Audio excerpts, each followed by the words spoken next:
Dieu m'a montré ceci, ta bouche est une clé, et tu l'utilises mal. Et si ta bouche était bien plus qu'un simple moyen de parler? Et si chaque mot que tu prononces ouvrait ou fermait une porte invisible dans ta vie spirituelle? Dans cette vidéo profonde et dérangeante, nous explorons une vérité biblique largement oubliée, la bouche comme clé spirituelle. À travers les Écritures, les paroles de Jésus, les proverbes, les écrits apocryphes et le regard singulier de Gigi Benitez, ce message révèle comment la parole façonne la réalité, influence l'âme et active des lois invisibles établies dès la création. Pourquoi certaines prières semblent rester sans réponse? Pourquoi certaines paroles répétées deviennent des plafonds spirituels? Et si le problème n'était pas ce que tu demandes à Dieu, mais ce que tu déclares chaque jour sans t'en rendre compte? De la Genèse au message du Christ, cette vidéo montre que rien n'est neutre dans la parole. Elle peut bénir ou bloquer, ouvrir ou enfermer, donner vie ou étouffer l'espérance. Ce n'est pas un message de condamnation. C'est un appel silencieux. Une invitation à reprendre conscience du pouvoir confié à ta bouche, non pour parler plus, mais pour parler juste. Cette vidéo n'est pas destinée à être simplement regardée. Elle est faite pour être ressentie, méditée, intégrée. Et maintenant? Si ta bouche est une clé, quelle porte vas-tu ouvrir aujourd'hui? Suis la vidéo jusqu'à la fin, sans oublier de la partager, car si elle est utile pour toi, elle peut être utile pour ton voisin. Il y a des paroles qui construisent. Et il y a des paroles qui ferment des portes invisibles. Nous avons appris à mesurer les mots par leur volume, par leur élégance, par leur impact social, mais rarement par leur poids spirituel. Et pourtant, dans la Bible, la parole n'est jamais anodine. Elle n'est pas un simple son. Elle est un acte. Ce que peu de croyants réalisent, ce que peu d'enseignements osent rappeler, c'est que la bouche n'est pas seulement un organe biologique. Elle est un seuil, un passage, un point de contact entre deux mondes. Dans les Écritures, la bouche est associée à la création, au jugement, à la bénédiction, mais aussi à la perte. Un jour, dans un silence intérieur plus dense que le bruit du monde, cette phrase s'est imposée sans violence, sans émotion excessive, mais avec une clarté presque dérangeante. Ta bouche est une clé, et tu l'utilises mal. Pas comme une condamnation, pas comme une menace, mais comme une lumière soudaine sur un mécanisme oublié. Une clé n'est ni bonne ni mauvaise. Elle ouvre, ou elle ferme. La Genèse commence par une parole. Pas par un geste. Pas par une matière. Pas par une explosion. Dieu dit, que la lumière soit. Et la lumière fut. Genèse 1, 3. Avant la matière, il y avait la voix. Avant l'action, il y avait le verbe. Avant le monde visible, il y avait une vibration invisible. Jean l'exprimera plus tard ainsi. Au commencement était le Verbe, et le Verbe était avec Dieu, et le Verbe était Dieu. Cela signifie quelque chose de précis. La réalité répond à la parole. Et pourtant, aujourd'hui, nous parlons sans conscience. Nous parlons vite. Nous parlons trop. Nous parlons pour remplir le vide. Nous prions avec la bouche, mais nous détruisons avec la même bouche. Nous demandons la paix, puis nous parlons comme si tout était perdu. Nous proclamons la foi, puis nous décrivons notre vie comme une impasse. Nous bénissons le dimanche, et nous fermons le ciel sur nous-mêmes le reste de la semaine. Par des paroles répétées, banales, mécaniques, mais chargées. Jésus avertit et ce n'est pas une métaphore poétique. Ce que dit la bouche, c'est ce qui déborde du cœur. Matthieu 12, 34. Il ne dit pas, ce que tu penses. Il dit, ce que tu dis. Parce que la bouche révèle ce que le cœur a réellement accepté comme vérité. Pas ce que tu affirmes croire. Mais ce que tu crois au point de le verbaliser. Alors la question change de nature. La question n'est plus « Que dis-tu » mais « Que ouvres-tu chaque fois que tu parles » Car parler, selon la Bible, c'est activer. C'est appeler. C'est mettre en mouvement. Dans les traditions anciennes, on ne parlait pas à la légère. Chaque mot était perçu comme une semence. Chaque phrase comme un acte invisible. Aujourd'hui, nous avons perdu cette conscience. Nous avons réduit la parole à un simple outil de communication. Mais dans le monde spirituel, elle reste une clé. Gigi Benitez écrit un jour, presque en retrait, presque en confidence. Le véritable miracle n'est pas ce que Dieu fait dans le monde, mais ce que l'homme déclenche sans le savoir. Cette phrase dérange, parce qu'elle déplace la responsabilité. Et si ta bouche était une clé spirituelle que tu tournes chaque jour, parfois dans le mauvais sens, sans t'en rendre compte? Certaines personnes prient depuis des années, sans voir de changement, sans comprendre pourquoi les mêmes cycles se répètent. Les mêmes blocages reviennent. Les mêmes murs semblent se dresser. Et si le problème n'était pas l'absence de prière, mais la contradiction permanente entre la prière et la parole quotidienne? Dire « Seigneur, je te fais confiance », puis dire « Je sais que ça ne marchera jamais ». C'est tourner la clé, puis la retirer aussitôt. Dire « Dieu est avec moi », puis dire « Je suis seul, personne ne m'aide ». C'est ouvrir une porte, puis la claquer. Jésus ne parle jamais de hasard quand il parle de mots. Il parle de fruits. Il parle de conséquences. Avant d'aller plus loin, avant même d'explorer les textes, pose-toi cette question lentement, sans te défendre intérieurement. As-tu déjà ressenti que certaines paroles t'ont enfermé? Dans un état d'esprit. Dans une émotion. Dans une situation qui semblait se refermer sur toi. Des phrases simples. Répétées. Presque automatiques. C'est toujours comme ça. Je suis comme ça. Je n'ai pas le choix. Dieu tarde. Ce n'est pas une superstition. Ce n'est pas du mysticisme naïf. C'est un principe biblique oublié, mis de côté parce qu'il rend l'homme responsable de ce qu'il émet. La Bible ne dit pas que tout vient de l'extérieur. Elle dit souvent que ce qui sort de toi a plus de pouvoir que ce qui t'arrive. Et si ce message te met légèrement mal à l'aise, si quelque chose en toi résiste, ce n'est peut-être pas un rejet, mais le signe qu'une porte invisible commence déjà à bouger. La Bible n'aborde jamais la parole comme un simple outil humain. Elle la traite comme une force active, presque dangereuse lorsqu'elle est mal comprise. Si les Écritures insistent autant sur la bouche, la langue, le verbe, ce n'est pas par obsession morale. C'est parce que, dans la vision biblique, parler, c'est agir. Dès les proverbes, le ton est donné, sans poésie inutile. La mort et la vie sont au pouvoir de la langue. Proverbe 18, 21. La formulation est brutale. Pas de nuance. Pas de métaphore adoucie. La mort et la vie. Pas seulement la bénédiction. Pas seulement la guérison. Mais aussi l'arrêt. La fermeture. L'extinction. Cela signifie que la langue n'est pas seulement capable de créer. Elle est aussi capable de mettre fin. De tuer une espérance. De condamner une relation. De figer un avenir avant même qu'il ne commence. Et ce verset ne dit pas « Dieu contrôle la langue ». Il dit « Elle est au pouvoir de celui qui parle ». Dans l'Évangile selon Jean, Jésus pousse cette vérité encore plus loin. Les paroles que je vous ai dites sont esprit et vie. Jean 6, 63. Il ne dit pas que ces paroles contiennent de l'esprit. Il dit qu'elles sont esprit. Autrement dit, une parole n'est jamais vide. Elle transporte une substance invisible. Elle circule dans une dimension que l'œil ne perçoit pas, mais que l'âme ressent. Dans cette perspective, il n'existe aucune neutralité verbale. Chaque mot est chargé. Chaque phrase déclenche quelque chose. Même le silence est une parole retenue. Les textes apocryphes, souvent plus directs encore, confirment cette vision. Dans l'évangile de Thomas, au Logion 39, Jésus affirme « Ce que tu caches dans ton cœur se manifestera par ta bouche, et cela te jugera. » Ce n'est pas un jugement extérieur. C'est un auto-jugement. La bouche devient un révélateur. Un scanner spirituel. Elle expose ce que l'homme n'ose pas toujours regarder en lui-même.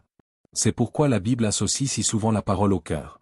Non pas au cerveau, mais au centre intérieur de l'être. La bouche révèle l'alignement réel. Pas l'image spirituelle que l'on projette. Pas la théologie que l'on récite. Mais l'état intérieur véritable. Jacques, le frère de Jésus, le savait mieux que quiconque. Son épître est l'une des plus sévères du Nouveau Testament. Il écrit « La langue est un feu, elle souille tout le corps. » Jacques 3, 6. Pourquoi un feu? Parce qu'un feu se propage. Parce qu'un feu échappe rapidement au contrôle. Parce qu'un feu peut réchauffer ou dévaster un territoire entier. Une seule phrase mal prononcée peut incendier une relation. Une seule déclaration répétée peut consumer la foi lentement, sans bruit.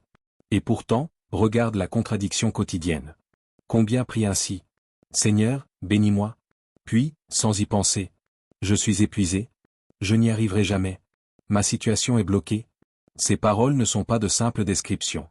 Elles sont des affirmations existentielles. Dire je suis fatigué n'est pas seulement exprimer un état physique. C'est parfois se définir soi-même par l'épuisement. Dire je n'y arriverai jamais, ce n'est pas de l'humilité. C'est une clôture verbale. Jésus ne contourne jamais cette réalité. Il la confronte frontalement. C'est de tes paroles que tu seras justifié, et c'est de tes paroles que tu seras condamné. Matthieu 12, 37. Il ne dit pas, de tes intentions. Il ne dit pas, de tes pensées secrètes. Il dit, de tes paroles. Parce que la parole est la pensée rendue active. Elle est la foi rendue audible. Elle est l'invisible rendu visible. Benitez suggère dans plusieurs de ses écrits que l'homme moderne a perdu la science du verbe. Il parle beaucoup, mais il ne sait plus parler juste. Il confond sincérité et vérité. Il croit que dire ce qu'il ressent est toujours neutre. Mais la Bible enseigne autre chose. Ce que tu ressens peut être réel, sans être aligné avec la vérité que Dieu veut établir. Dans les Écritures, Dieu demande souvent de dire avant de voir. Abraham doit appeler ce qui n'est pas encore comme si c'était déjà. Ézéchiel doit prophétiser sur des ossements desséchés. Jésus dit à Lazare de sortir avant que le corps ne revive. La parole précède l'événement. Alors la question devient inévitable. Pas théologique. Pas abstraite. Si chaque mot était réellement une clé, et les Écritures le suggèrent clairement, quelle porte as-tu ouverte aujourd'hui sans t'en rendre compte? Une porte de résignation? Une porte de confiance? Une porte de peur? Une porte de vie? Car selon la Bible, le monde dans lequel tu avances demain commence souvent par les paroles que tu prononces aujourd'hui. Symboliquement, la bouche n'est jamais présentée comme un simple point de sortie du langage. Dans la vision biblique et plus largement sémitique, elle est un seuil. Un passage fragile entre deux mondes. Elle se tient exactement à l'intersection du souffle et de la matière. Entre ce qui est invisible et ce qui prend forme. Entre le ruach, le souffle vivant, et la réalité tangible. En hébreu, ruach signifie à la fois souffle, vent, esprit. Quand Dieu crée l'homme, il ne le façonne pas seulement avec de la poussière. Il insuffle. Il fait entrer quelque chose qui ne se voit pas. L'homme devient vivant quand le souffle traverse la matière. Et ce souffle, lorsqu'il passe par la bouche, devient parole. C'est ici que se situe le mystère. Dieu donne la vie par le souffle. L'homme façonne le monde par la parole. Non pas parce qu'il est égal à Dieu, mais parce qu'il a reçu une part de cette dynamique créatrice. Dans la tradition hébraïque ancienne, prononcer un mot n'était jamais anodin. C'était un acte engageant. Un déclenchement. On ne disait pas tout. On ne disait pas n'importe comment. On ne disait pas n'importe quand. Le nom divin lui-même n'était presque jamais prononcé. Pas par peur superstitieuse. Mais par conscience. Parce que nommer, dans la Bible, ce n'est pas seulement désigner. C'est appeler à l'existence. Adam reçoit la mission de nommer les créatures. Ce geste n'est pas administratif. Il est symbolique. Celui qui nomme reconnaît, situe, établit une relation. Nommer, c'est fixer une réalité. Voilà pourquoi certaines paroles te poursuivent. Pas parce qu'elles sont magiques, mais parce qu'elles ont été acceptées intérieurement. Une phrase dite une fois peut s'effacer. Une phrase répétée devient une structure. Une phrase crue devient une frontière. Le livre d'Enoch, texte ancien, marginalisé, mais profondément révélateur, affirme au chapitre 48 que certaines paroles ouvrent des sphères que l'homme ne peut refermer seul. Cette phrase est vertigineuse. Elle suggère que tout ce qui est ouvert par la parole ne se ferme pas automatiquement avec le temps. Certaines portes restent actives. Certaines déclarations continuent d'agir en arrière-plan. Voilà pourquoi certaines phrases reviennent comme des échos. Voilà pourquoi certaines paroles prononcées dans un moment de fatigue, de peur ou de colère continuent d'influencer la trajectoire intérieure. Elles deviennent un plafond invisible. Dire sans cesse « Je suis petit. Je ne mérite pas. Dieu tarde ». Ce n'est pas de l'humilité.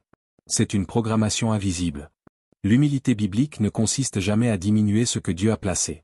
Elle consiste à reconnaître la source, pas à nier la valeur. Moïse se croit incapable. Jérémie se croit trop jeune. Gédéon se croit insignifiant. Mais Dieu ne valide jamais ses paroles. Il les traverse. Il les corrige. Il les redresse. Parce que Dieu ne s'aligne pas sur ce que l'homme dit de lui-même. Lorsque cette parole est issue de la peur. Jésus n'a jamais parlé en termes de probabilité spirituelle. Il n'a jamais dit « Peut-être que le royaume viendra ». Il disait « Qu'il te soit fait selon ta foi ». Et la foi, dans les évangiles, n'est pas une émotion intérieure vague. Elle est presque toujours verbalisée. Si tu peux. Je crois, aide mon incrédulité. Dis seulement une parole. La bouche révèle ce que l'âme croit vraiment. Pas ce qu'elle espère. Pas ce qu'elle souhaite. Mais ce qu'elle a intégré comme réalité possible. C'est pourquoi deux personnes peuvent prier la même prière. Et obtenir des fruits différents. Non pas parce que Dieu préfère l'une à l'autre, mais parce que leur parole intérieure n'ouvre pas la même porte. Benitez écrit encore, avec cette sobriété presque inconfortable. L'homme prie avec des mots qu'il annule ensuite par sa manière de parler. Cette phrase explique tant de silences apparents de Dieu. Ce n'est pas que Dieu ne répond pas. C'est que la bouche se contredit elle-même. La prière ouvre. La parole quotidienne referme. La bénédiction invoque. La plainte répétée neutralise. Dieu n'est pas sourd. Mais il respecte une loi qu'il a lui-même établie. La cohérence intérieure. Dans la symbolique biblique, Dieu ne force jamais une porte que l'homme ferme par sa propre parole. La clé fonctionne toujours. Elle n'a pas perdu son pouvoir. Mais elle n'agit pas automatiquement dans le bon sens. Tourner la clé vers la lumière demande une conscience nouvelle. Une vigilance douce. Un réveil progressif. Ce n'est pas un contrôle obsessionnel du langage. C'est une réconciliation entre l'intérieur et l'extérieur. Car la bouche n'est que le prolongement audible de l'âme. Alors pose-toi la question, sans culpabilité, sans défense. Parles-tu comme quelqu'un qui attend la lumière? Ou comme quelqu'un qui a déjà fermé la porte, même en priant? Car dans le monde invisible, ce ne sont pas les mots les plus forts qui agissent, mais ceux que l'âme reconnaît comme vrais. Il ne s'agit pas de parler positivement. La Bible ne parle jamais de positivité au sens moderne. Elle parle de justesse. Parler juste, ce n'est pas enjoliver la réalité. Ce n'est pas nier la douleur. Ce n'est pas masquer les combats intérieurs sous des phrases spirituelles. Parler juste, c'est parler depuis l'alignement. Depuis un lieu intérieur où la peur n'a plus le dernier mot. Depuis un espace où la confiance commence à respirer. La parole juste naît dans le silence. Pas dans la réaction. Pas dans l'urgence de répondre. Mais dans cet instant suspendu où l'âme écoute avant de parler. Les anciens le savaient. Avant de prononcer une parole importante, ils se taisaient. Parce qu'ils savaient que la parole prolonge l'état intérieur qui la fait naître. Parler depuis la confiance, ce n'est pas dire « tout va bien ». C'est dire « Dieu est là, même ici ». Parler depuis la présence, ce n'est pas multiplier les mots religieux. C'est laisser la parole devenir rare, mais habitée. Le psaume le formule avec une simplicité déconcertante. Ouvre ta bouche, et je la remplirai. Psaume 81, 11. Remarque l'ordre. Dieu ne dit pas « parle, et je verrai ». Il dit « ouvre ». Ouvrir la bouche, dans le langage biblique, ce n'est pas seulement produire du son. C'est se rendre disponible. C'est consentir intérieurement. Mais Dieu ne remplit pas une bouche qui se vide aussitôt. Par des paroles contradictoires. Il ne force pas une parole alignée. Là où l'homme entretient volontairement le désalignement. C'est pourquoi tout commence par le silence conscient. Pas un silence vide. Un silence habité. Un silence où l'on observe. Observe tes mots. Pas pour les juger. Mais pour les reconnaître. Écoute-toi comme si Dieu t'écoutait. Parce qu'il le fait. Pas seulement quand tu pries. Quand tu parles de toi. Quand tu parles de ton avenir. Quand tu parles des autres. Quand tu parles de ce que tu crois possible ou impossible. Beaucoup pensent que Dieu agit surtout dans les grandes prières. La Bible montre autre chose. Elle montre un Dieu attentif aux paroles simples, répétées, ordinaires. Celles qui façonnent la vision intérieure jour après jour. Puis le changement commence. Mais pas par l'effort. L'effort fatigue. L'effort crispe. L'effort produit souvent l'inverse de ce qu'il cherche. Le changement véritable vient par révélation. Quand tu comprends profondément que chaque mot est une semence, tu n'as plus besoin de te forcer. Tu deviens naturellement plus attentif. Une semence ne donne pas de fruits immédiatement. Mais elle agit dans le temps. Elle travaille en silence. Certaines paroles que tu prononces aujourd'hui ne produiront leurs fruits que demain. Ou plus tard. C'est pour cela que Jésus insiste tant sur la vigilance. Non pas la vigilance anxieuse. La vigilance aimante. Dis-moi. Mais dis vrai. Moins de phrases automatiques.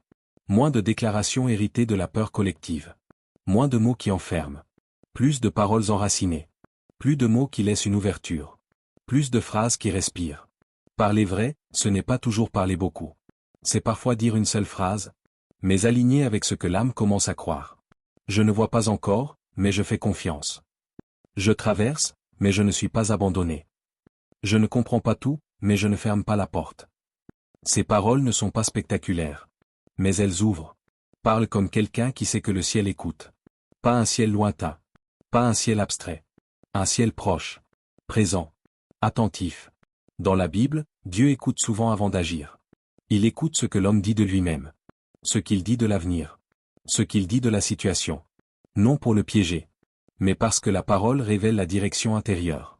Quand l'homme parle comme quelqu'un qui n'attend plus rien, Dieu respecte ce choix. Quand l'homme parle comme quelqu'un qui laisse une place, Dieu s'y manifeste. Ce n'est pas une mécanique. C'est une relation. Et maintenant, sans précipitation, sans dramatisation, sans pression spirituelle, la question la plus importante. Pas pour la théologie. Pas pour convaincre qui que ce soit. Pas pour les autres. Si ta bouche est une clé, quelle porte vas-tu ouvrir aujourd'hui? Une porte de patience? Une porte de confiance silencieuse? Une porte de réconciliation intérieure?